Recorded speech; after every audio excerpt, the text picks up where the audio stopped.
It is May 1945. A man is standing at the edge of a 400-foot cliff in Okinawa, Japan. Around him, the ground is covered with wounded soldiers from his own unit. There are Japanese forces somewhere in the smoke and the chaos, and they are coming back. His entire company has already retreated down the cliff. He has been ordered to come down. He refuses. He is unarmed. He has been unarmed since the day he enlisted. He does not believe in carrying a weapon. He never has. Over the next several hours, this one unarmed man lowers 75 wounded soldiers down the cliff face, one at a time by himself while under fire. His name is Desmond Doss. He is a 26-year-old carpenter from Lynchburg, Virginia. He has never harmed a living thing on purpose in his life. He will receive the Medal of Honor, the highest military decoration the United States gives, and he will be the first man in American history to receive it without ever firing a single shot. This is a story about what happens when the person everyone underestimates turns out to be the only person in the room with something the others cannot manufacture. Start at the beginning because the beginning tells you everything.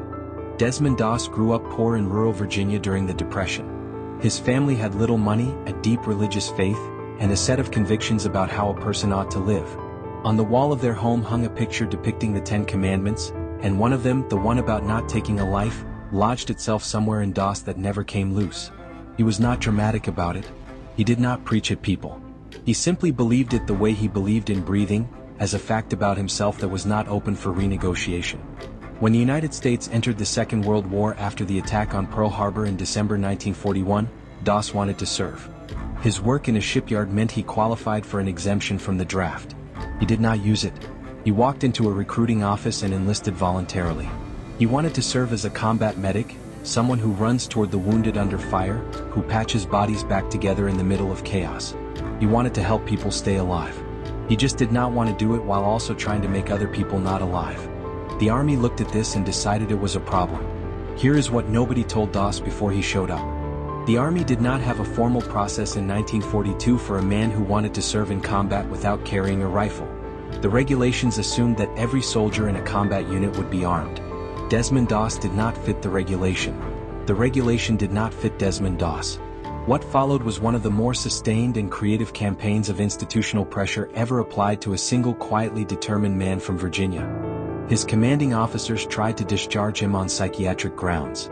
The logic was that any man who would enter combat unarmed had to be mentally unfit. The evaluation came back normal. He was, by every clinical measure, a perfectly reasonable person who simply had a deeply held personal conviction. The Army did not quite know what to do with that result. His fellow soldiers tried next. In basic training, the men in his unit decided collectively that if he would not carry a weapon he was a liability, and if he was a liability he needed to go. They harassed him at night, threw boots at him while he slept, assigned him extra work details, made clear in every possible social way that he was not welcome among them. His sergeant filed formal requests to have him removed from the unit on the grounds that his refusal to train with a rifle would get men killed in combat. The request was denied, then filed again, denied again. His commanding officer called him into the office and told him plainly that he was going to make Doss's life so miserable that he would beg to be discharged. Doss thanked him politely and explained that he was not planning to request a discharge. He kept showing up. He kept treating wounded soldiers in training exercises with the same careful attention he would have given in the field. He kept reading his Bible before lights out. He kept being, by every observable measure, exactly the kind of soldier you want next to you except for the part about the rifle. Eventually the Army ran out of legal mechanisms to remove him. He was assigned to the 77th Infantry Division as a combat medic and shipped to the Pacific.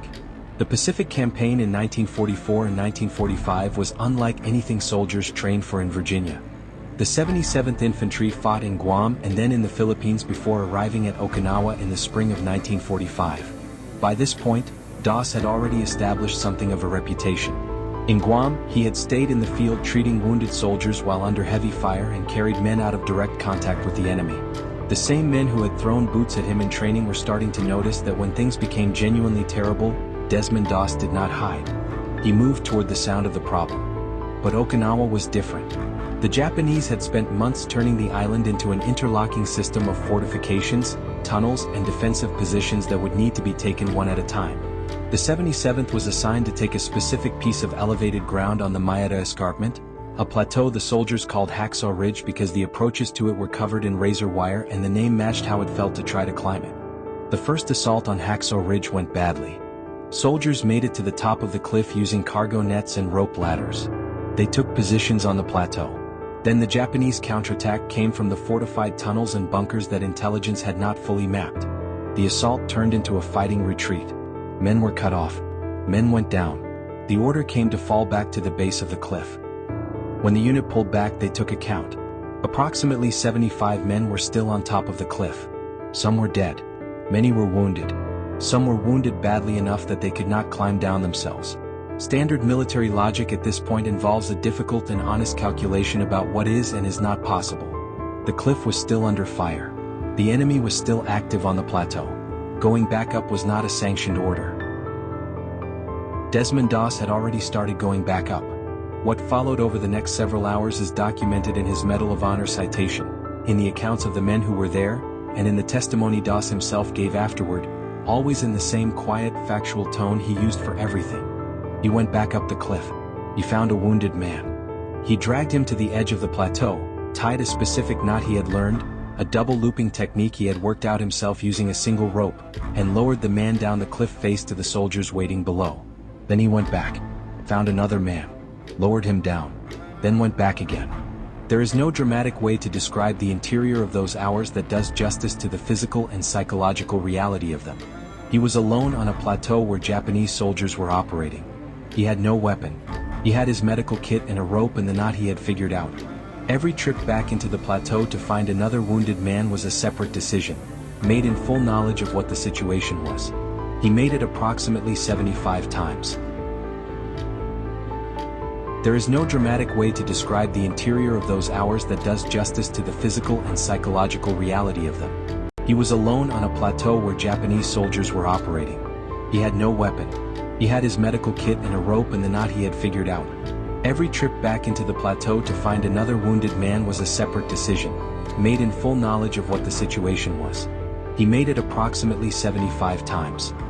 He later said quietly that as he worked he kept repeating a small private prayer. Just one more. Let me get just one more. He got 75. The army tried several more times, even after Hacksaw Ridge, to create situations that would force Doss to accept a weapon or leave the unit. In a later engagement, his company was ordered to assault a position. Doss was told that his refusal to carry a rifle created a tactical disadvantage. He offered instead to pray for the men going into the assault. His commanding officer, the same officer who had once promised to make his life miserable enough to quit, agreed. He later said in an interview that after what he had watched Doss do at Hacksaw Ridge, he was not prepared to argue about the terms. The assault succeeded. Whether the prayer helped is a matter of personal conviction. What is documented is that the company suffered significantly lighter casualties than expected and that Desmond Doss treated every wounded man on the field. In May 1945, during a later phase of the Okinawa campaign, Doss himself was wounded by a grenade. He lay in the field for 5 hours waiting for a litter, refusing to call for help because other men around him were more seriously hurt. When a litter team finally reached him, he noticed a soldier closer to the fighting who needed it more and transferred himself off the litter and directed the team to the other man. He treated his own wounds with his kit and crawled 300 yards to an aid station. On the way he was shot in the arm by a sniper. He splinted the arm with a rifle stock he found on the ground, which is, given everything, a remarkable image. He used the one thing he would never carry to hold himself together long enough to survive.